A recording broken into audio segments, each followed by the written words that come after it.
Hello बच्चों, चलो प्रश्न को देखते हैं। हमारा प्रश्न है, यदि किसी समुच्चय A में R और S दो तुल्यता संबंध हैं, तो R इंटरसेक्शन S भी समुच्चय A में तुल्यता संबंध है। प्रश्न को हल करने से पूर्व हम उसकी मुख्य अवधारणा की चर्चा कर लेते हैं। देखिए, मुख्य अवधारणा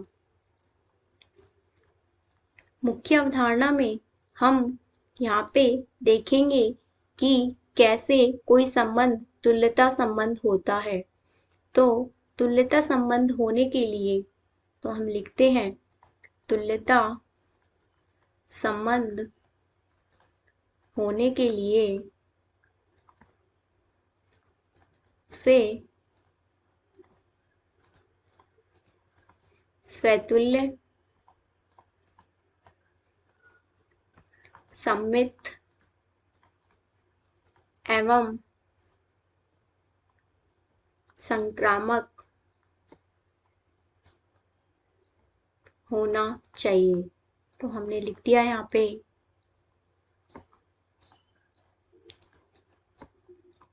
अब हम देखते हैं यहाँ पे किसी समुच्चय A में यहाँ पे R और S दो तुल्यता संबंध हैं, तो हम लिखते हैं R और S जो क्या है, तुल्यता संबंध। तो इनके तुल्यता संबंध होने के लिए सबसे पहले हम इसके स्वतुल्य की बात कर लेते हैं। तो स्वतुल्य के लिए हम देखते हैं कि A, कोई दो अवयव हैं जो कि संबंध हमारे R में परिभाषित हैं, तथा यहाँ पे A, B किसी समूह की संबंध R में परिभाषित हैं। ये सममित के लिए हुआ। इसी तरीके से यहाँ पे होना चाहिए कि B, A हैं जो वो संबंध S में परिभाषित होने चाहिए।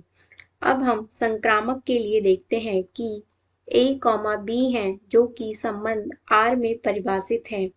इसी तरीके से B, C हैं जो कि संबंध R में परिभाषित हैं। तो अब इसके लिए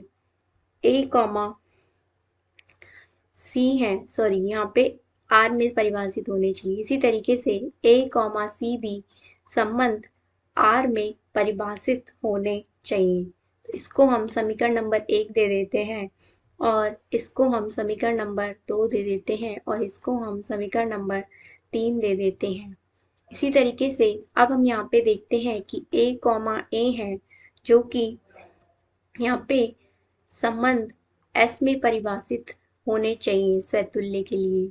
इसको हम समीकरण नंबर 4 दे देते हैं। इसी तरीके से दो अवयव A, B हैं जो कि संबंध S में परिभाषित हैं। इसी तरीके से B, संबंध S में परिभाषित होने चाहिए।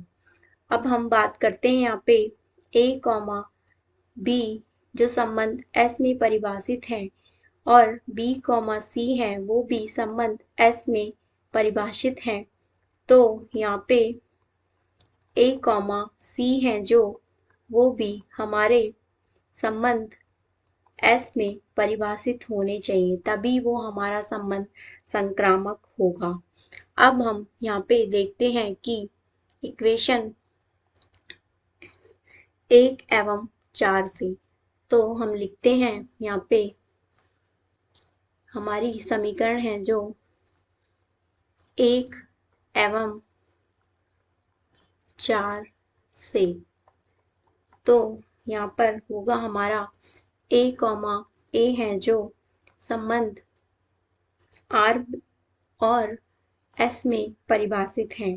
तो A है जो वो हमारे संबंध R इंटरसेक्शन S में भी परिभाषित होंगे। इसी तरीके से अब हम समीकरण 2 एवं 5 से देखते हैं।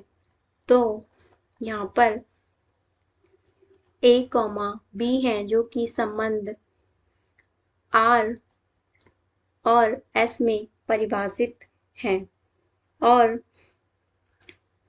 तो B, A हैं जो वो हैं जो क्या होने चाहिए, संबंध इसी तरीके से R और S में परिभाषित होने चाहिए। तो B, A हैं जो परिभाषित होंगे वो हमारे R इंटरसेक्शन S में भी। तो इसी तरीके से अब हम आगे देखते हैं कि समीकरण नंबर 3 एवं 6 से देखते हैं। तो यहाँ पे अगर देखा जाए तो A, B हैं जो कि हमारे संबंध R एवं S में परिभाषित हैं, इसी प्रकार वो हमारे R इंटरसेक्शन S में भी परिभाषित होंगे।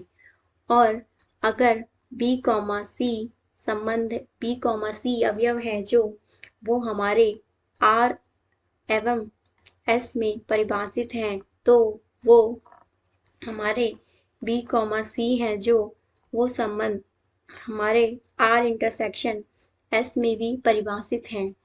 तो यहाँ से हम देख सकते हैं कि A, C है जो वो संबंध हमारे R और S में परिभाषित होंगे।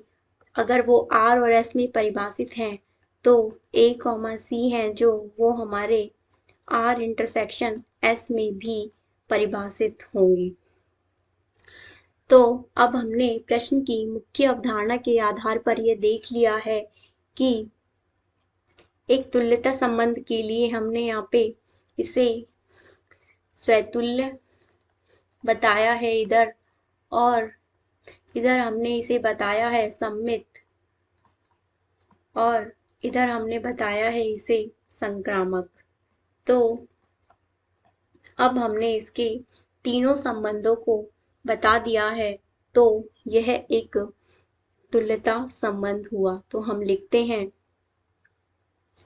कि R इंटरसेक्शन S है जो वो है जो समुच्चय A में, तो हम लिखते हैं R इंटरसेक्शन S समुच्चय A में एक तुल्यता संबंध है। आशा करते हैं आपको समझ में आया होगा। धन्यवाद।